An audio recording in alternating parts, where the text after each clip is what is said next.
and girls, as always, what a joy to be with you. Joy to the world. Not yet.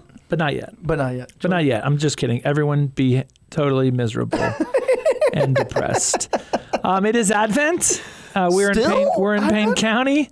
And I'm Father Brian O'Brien here with Father Kerry Wakulich. We are the priests. We are two of the priests here in Stillwater, Oklahoma. Mm-hmm. And we're having a great time. We're having a great Advent. It is a beautiful Advent. It just is. It's a great time of year. I never really kind of understood the life of Advent before sort of, I don't know, I guess maybe like somewhere Yesterday? about 10 or 15 years ago. Oh, okay. So like 10 or 15, probably more like 15 years ago when I was you were in seminary. Yeah, seminary, sort of studying these things and finding early church fathers and reading the Liturgy of the Hours on Advent during the season of Advent. And you start to like, wait a second, Advent is not just about little baby Jesus, although it is. You know, it is about little baby 9-ounce, 6-ounce little baby Jesus. And it's also, and it's more about like the arrival of the Lord on the last day. Yeah. So my preaching has changed over the past couple of years. Like this year, during the season of Advent, I'm just reminding people, how do you want to be found? The end is near. How do you want to be found? Like when the Lord shows up at every second of your life, how do you want to be found? When the Lord shows up at Holy Communion, how do you want to be found? When the Lord shows up on the last day, how do you want to be found? I always like that bumper sticker that I would see. You'd see it around, not as much anymore, and it just said, "Jesus is coming. Look busy." The Lord is here. But he's coming. He's coming. Yeah. You know, we used to say before we got the new translation 10 years ago, one of the memorial acclamations was, "Christ has died. Christ is risen. Christ will come again." Remember that? Oh, yeah. Christ has died. Christ is risen. Christ will come again. Boom, boom, boom, boom, boom, boom. Christ has died. Anyway. But I come back to that. We should take this on the road. Come on. Just like sing. Coming to you live from the Gather hymnal. No. But I think about that. Yeah, Christ has died. Christ is risen. He really is. He rose from the dead. Uh-huh. It's over. Right? Death and sin conquered. Yes. But Christ will come again. And that is what we're doing. So it's preparation for Christmas, but also for Christ's eventual return at the end of time. We know not the day nor the hour. I've ever told you look busy. Story about when I took students to Italy on a pilgrimage when I was at TU. And we went to the Sistine Chapel. And there was a theological, historical art architect professor who was giving us a tour. Oh, and it was brilliant. Nice. It was so brilliant. And she said, and I quote, "So look up. You see Jesus up there?" And this was in the Sistine Chapel. In the Sistine Chapel, yeah. She says, "That's not cute and cuddly Jesus. That's not Jesus away in the manger Jesus. That, everybody, is Terminator Jesus." What? And, I mean, that's what he looks like. Oh, yeah. No, because he's chiseled. Yeah. Kind of in he comes out like on the clouds with the trumpet blast from the book of Revelation. There's also a beautiful image of, Jesus sort of looking angry. It's in St. Matthew's Cathedral in Washington, D.C. Like you walk in and you're kind of like, oh, I mean, it sort of startles you. Mm-hmm. Jesus has a very stern look on his face, and it's like the judge, like Jesus coming back. Like everyone be ready. Don't just look busy, look holy. Exactly. Yeah, no, don't look holy, be holy. Oh. Looking holy and being holy are two different things. Really? They can be. Some people look holy and are holy.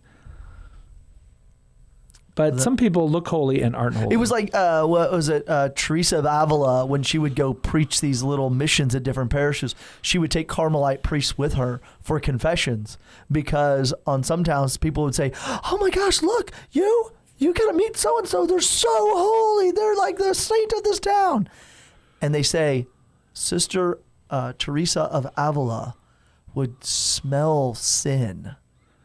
And she said, really? On the outside, it looked like this I'm so glad person that was put together, and then, but they like oozed repugnant. That's what Jesus talks about, those of you who cleanse the outside of the dish and don't pay attention to the inside. Yeah. We call it hypocrisy.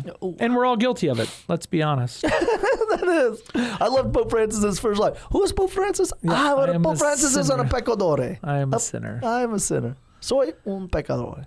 So Father Kerry, Christmas is coming, which is awesome. Bad. Yeah. The 12 days of Christmas are... Ooh, which is a Catholic hymn. 12 days away or so. Uh-huh. One thing that is going to be unique this year. So Christmas... You're getting me a unicycle. Christmas is... You have a bike. Just pop a wheelie. It's just something. Christmas this year is on a Saturday. So what I think we want to do with this podcast is I want to anticipate your questions. Okay. I want to be out in front of this so that everybody can plan, so that nobody can feign ignorance, and so everyone can go to Mass twice. Okay. Whoa, twice? Twice. Okay, now mind you, I was a little confused. Yeah. I'm going to tell you why I was a little confused. I'm covering Mass in Holdenville on Christmas Day. Okay. Okay, so I'm Holdenville, Oklahoma. I know it's east. It's in the Diocese of Tulsa. 2 hours away. 2 hours away. Yep. Home of Boone Pickens, by the way. Is he from there? He's from Holdenville. Oh. His little house that's out at Karsten Creek. Uh-huh. They moved it from Holdenville to his big old property out in West Texas, and then they moved it from West Texas to Stillwater. So he's buried, Karsten Creek. They buried him in his house? He's buried next to the house.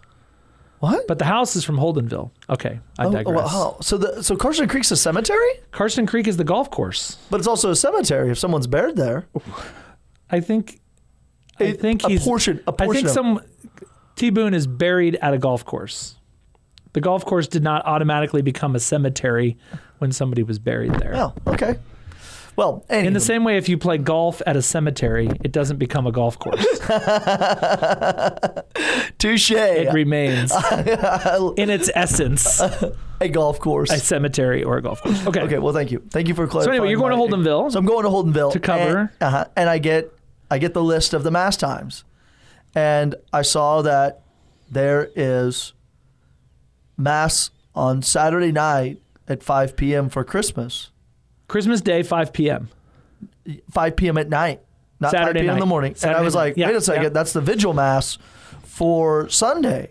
And so I had to inquire about this because then the next morning I'm staying over because I have Mass of the Holy Family, which is Sunday the 26th. Yep. So I was a little caught off guard by all this and sort of couldn't figure out fact from fiction. So if you could clarify to me, I would love to. Why is Christmas Saturday, Friday? Is there an equation? Yes. Is there a little chart that? So here's the deal, people. The deal. Here's the thing. So everyone is going to go to Mass twice. Gets to go. It joyfully gets to go. Yeah. Gets to with great joy. So I'll put it this way also. So Christmas is a holy day of obligation. Oh. Yes. As is every Sunday. Oh, okay. So Christmas this year is on a Saturday. Okay. Christmas is on a Saturday. So here's what you're going to do. If you live in and around Stillwater, or really wherever you live, you're going to go to Mass Friday and Sunday or Saturday and Sunday. At New St. Francis Xavier. So here in Stillwater, we're going to have 3 Christmas Eve Masses on Friday. 4, 7:30, and 10 p.m. in Spanish. Ooh, en español. Okay, so that's Christmas Eve. Then on Christmas Day, we're going to have Mass at midnight. Okay. And at 9 a.m. in English. So 5 Masses. 5 Masses, right? So you're going to go to one of those. Go. And then you're also going to go on Sunday. What? Okay, as you always would. How many Masses are going to be on Sunday? 4.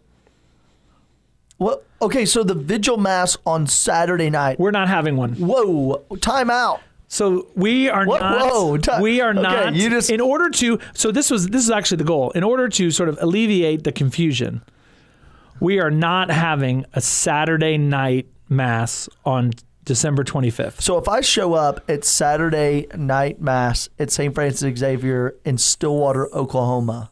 On December 25th. On December 25th. There will not be a Mass. Why?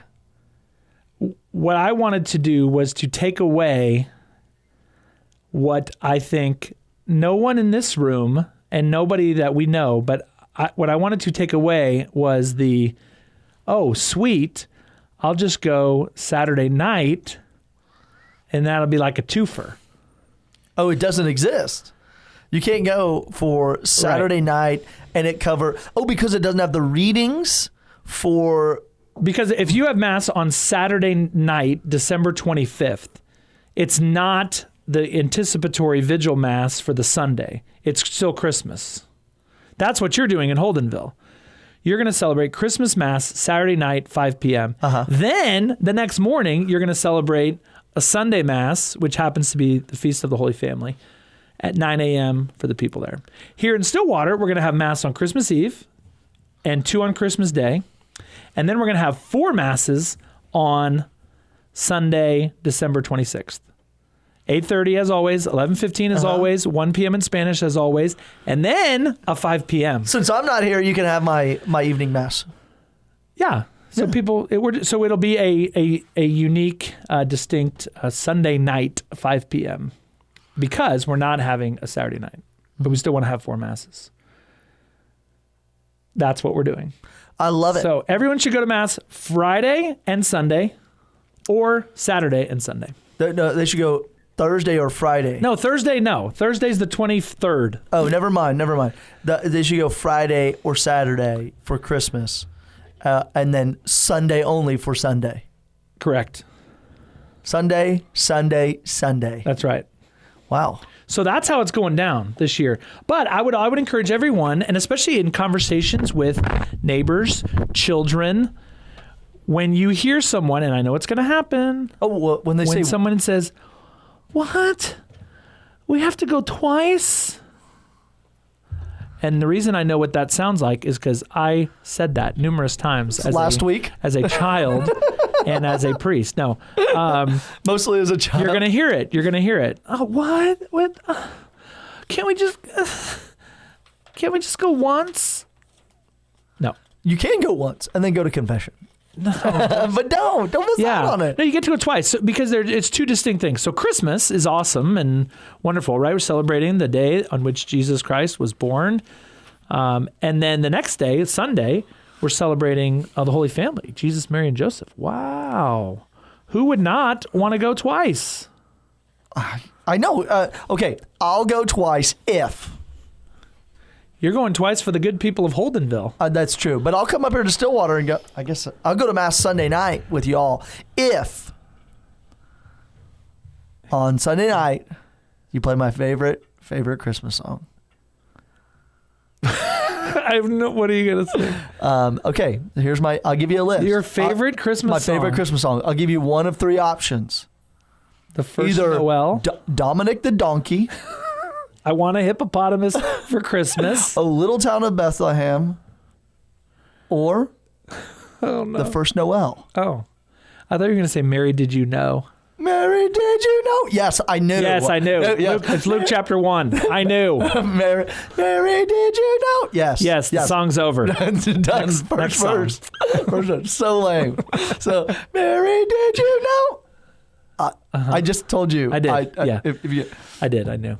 Your baby boy would, yes. Because Simeon told me in the temple. Would one day walk on water.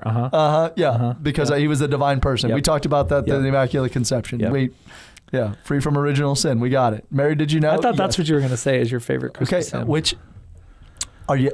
I'll come at 5 o'clock. Our Christmas music is awesome. Okay, I don't have any Christmas music. One should not come to Mass simply for the music, but the music certainly can help you pray. Our music is awesome. Hey, you still haven't answered my question. What's your question? I don't know what the musical selections. I'll show up and bring my squad. I'm not fill the church. I'm not micromanaging my choir. If you play my favorite Christmas song, which one do you think it is? Dominic the Donkey. It's Dominic the donkey, ring-a-ding-ding. The Italian Christmas donkey. La la la la la la la la la la la la la. Oh my gosh, Dominic the donkey. Have you ever heard it? It's being Googled all over Stillwater right now. Hey Siri, play Dominic the donkey. Don't say that. Hey Alexa, play Dominic the donkey. Okay. So I don't know what Christmas hymns are being sung. So I cannot make any promises with regard to what you will hear. Sorry. Wow. I'm sorry. I am the pastor, but I don't. Are you saying you have limitations to your powers? I don't micromanage. You said that 3 times now. It's true. I trust our choir's awesome. I trust them. Chumps. Yeah. Well, you just call our choir chumps. I said you're about to get beat down by some tambourines. Hopefully not. Maracas, some of those little finger cymbals. Gonna come at you. Oh, well, okay. So I bludgeoned to death by. So I get it. What, instruments. do you have a favorite liturgical hymn for the great season of Christmas? Liturgical hymn. There are so many. Yeah. Oh, Come, Come, Emmanuel is not. Oh, Come, Come, Emmanuel is fine. Advent. It's Advent. It's Advent. Yeah, it's not Christmas. It's Advent. Got it. I like. Oh man, now I'm not kind of drawing a Mary, blank. did you know? No. I do like. I like the first Noel. I like O Little Town of Bethlehem. The first Noel. I like. What's the little drummer boy? That's hard to sing in. I have the gift for you. That's the only reason I know that is got the triangle is because I had to play the triangle because I couldn't play any of the only thing they trusted you with. You get 2 strikes, Wacoach, nothing else. No drum solos, no saxophones, no tambourines in your hand. And then you got distracted and missed your shot. Oh, that's really funny. Yeah. But anyway, Christmas is something to be looked forward to with great joy and anticipation. And so our encouragement is like, don't go into the weekend like, oh man, we got to go to Mass twice. Like, enjoy it. Like, savor it. Yeah. Whenever I have that moment, and I do on occasion of like, especially on a day, like as priests, like there's days when we're celebrating multiple masses, 3 or 4, which is not ideal at all. And we're really not even supposed to do it. But sometimes you do out of pastoral necessity. Yes. But there's times when, kind of that 3rd or 4th Mass, and there's like, okay, here we go again. All right, got to, get pumped. And then what I like to do is I like to think about places in the world where people can't go to Mass. I think about like people in prison who don't have access to the sacraments. I think about people just in different countries where, China is a good example, like the sacraments are not like readily accessible there. I was talking to one of our former students from Bishop Kelly who's from the Sudan. Oh, Mo. And he's not Catholic, but he was telling me about like the situation in Sudan, and it's bad. There was a coup. There's a dictator. People are afraid to leave their homes. So what's Christmas like in the Sudan? Like when we're complaining about I have to go to Mass twice in a weekend, like the Catholics in Sudan would love to be in your position. They would love to go to Mass once a year. You get to go twice in a weekend. Yeah, lucky dog. There was this little village I lived in Honduras, and I had to go visit one of the remote villages that we supported, and their priest came there like every 23 days. Yep. So basically once a month they got the sacraments, but there was catechists there, and they would consecrate enough Eucharist for a communion service. Yep. But they didn't have Mass or the opportunity to go to confession. Yeah.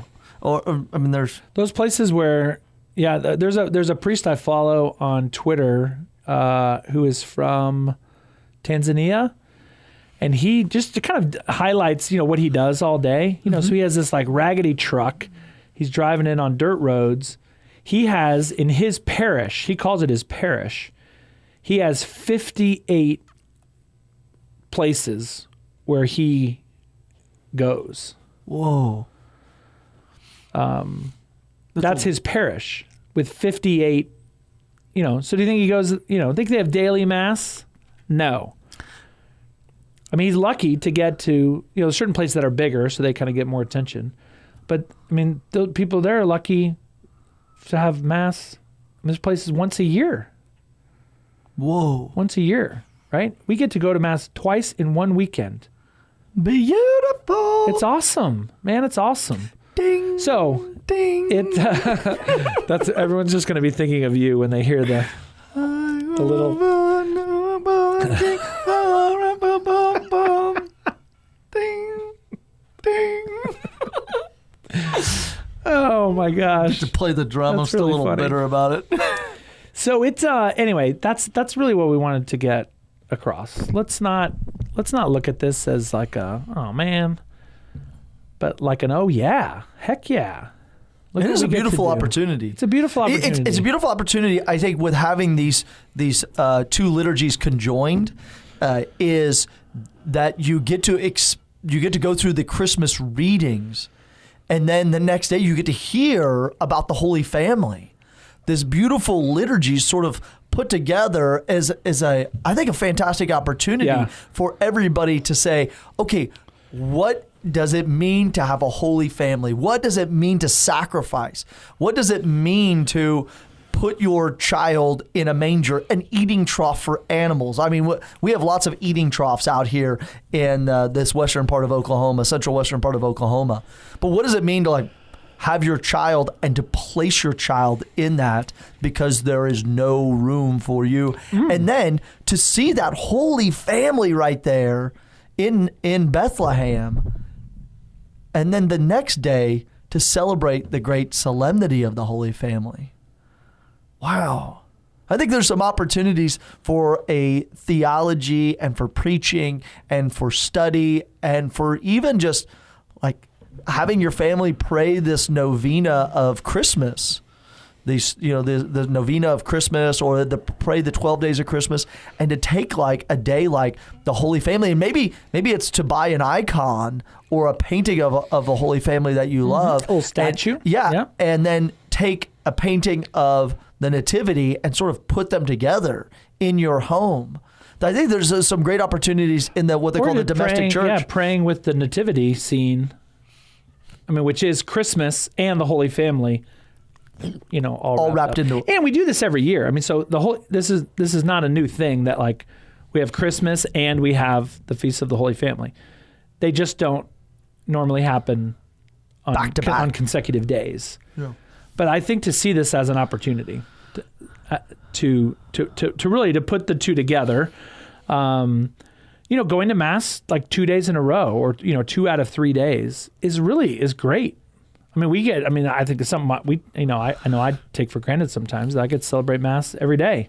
Mm-hmm. But these are grand occasions. I don't celebrate mass every day where there is as much music as there will be, where the readings are as beautiful as there will be, where the decorations in the church, the nativity, I mean, all of that is going to be in full force, which is what makes this time of year so wonderful and special. Ding, ding. For the rest of the episode, we're just going to sing Little Drummer Boy. I'm really excited about Christmas. I get to spend it in Holdenville. Yeah, that's great. I'll see my family. I'll swing over there, see the... Do they come into Holdenville? I doubt it. Oh. Yeah. Yeah, I know it's far away from Tulsa. I may give a shout out to does the parish in Holdenville have social media? Maybe I'll invite people. Maybe for people out there who don't have a place to go to Christmas Mass in the Holdenville totally area, or like you're in Tulsa and you're like, I don't want to put up with. Drive down to Holdenville. Make a family pilgrimage out of it. St. Stephen in Holdenville. And yep. Drive down there. It's right kind of on the main street. It's right across the street from the Walmart. Oh, is it really? Yeah. Oh, great place. It's a good location. I mean, it's right on the main, I don't know what the road is called, but it's a nice main road. And it's a nice little church. I mean, it's not big by any means, little town. Yeah, 5 p.m. Christmas Mass. But but the faith of the people, I mean, I was there whenever that was, a month ago or so. It's not a lot of people, but the faith of the people is strong. There's some families, nice. There's an organist, and I met a guy from Brazil. Lives in Holdenville? Yeah. Or he lives in, I think he lives in Wakita. Oh, yeah. Which is like the next town over. Kayamichi's not there. Kayamichi's He moved from Sao Paulo, which is a city of like 10 million people, to Wakita, which has like 2,500. Why? His job. I don't know. Wow. I didn't get a chance to. I didn't actually stay. This is kind of stunk when I went to Holdenville. I didn't stay very long because I had to get back for Spanish Mass in Stillwater. But anyway, wherever you're going, wherever you are, let's not take this Christmas for granted, right? Prepare, spend time with your family, but ultimately, thank the Lord that God took on flesh and became one of us, and then died on the cross and rose from the dead to save us from our sins. Ultimately, I mean, that's where this whole thing, is leading. If Jesus were just born, we'd be like, oh, that's neat. And or awesome. Just showed up. Yeah, yeah. But the fact that he was born, lived among us, walked the earth, and then died in a great sacrifice for us. All that really got started with the Annunciation, his conception, and 9 months later, his birth in the middle of the night in great humility. Ding. Oh, that's hilarious. Anytime we need to say something triumphant. Ding. Ding. Man. Go listen to your favorite version of Little Drummer Boy. But yeah, play those Christmas hymns, and it's not Christmas yet, but the beautiful Advent hymns, and just get fired up because the Lord is coming. Mm-hmm. Christ has died. Christ is risen. Christ will come again. Yeah, it is. How do we? In my preaching about how we want to be found on the last day, I've been asking people to become knowledgeable of the Scriptures. Because, when we had the reading on the Feast of St. Andrew on the 30th of November. I recall. Why did they follow Jesus? Well, because they knew the Scripture passage from Zephaniah. They knew the Scripture passages from Zechariah, the prophets. It's why did people respond with such great urgency like John the Baptist? Like when they go out and John the Baptist is calling people, it's because they knew the Scripture passages that he is the new Elijah. The field had been sort of fertilized. Right. And so people knew, they had studied their faith. So during the season of Advent that brings us Christmas, brings us up to these great days of the Lord's Nativity, it's a great time to just study our faith. The second thing I've been telling people in preparation for Christmas is to have a little prayer. Like the word, Jesus is Lord. That little phrase that St. Paul had in his letter to the Romans chapter 10, Jesus is Lord. I told my students on the Feast of St. Andrew, the reason why Paul said this is because everybody was saying Caesar is Lord. The emperor is Lord. Kaiser ton kurios. Kaiser, the Caesar is Lord. And Paul comes out and says, no. Jesus is Lord. Jesus is kurios. And they cut his head off for it. And so to have a line like that on our lips as we prepare for the Lord's arrival, you're getting close, is to have that as a little prayer each day. Maybe pray it like 10 or 20 times a day. Jesus is Lord. Jesus is Lord. Or Maranatha, come Lord Jesus. Yeah, I like that. That's a good Advent one. Just come Maranatha, you can say it. Even in specific moments, right? You're in a heated debate with somebody. You see someone who is in need of charity. Come, Lord Jesus. Come. Ven, Señor Jesus. Señor Jesus. Por favor. All right, wow. we're out. Ding, ding. And with that, have a great rest of your Advent, and we will see you next week. Peace.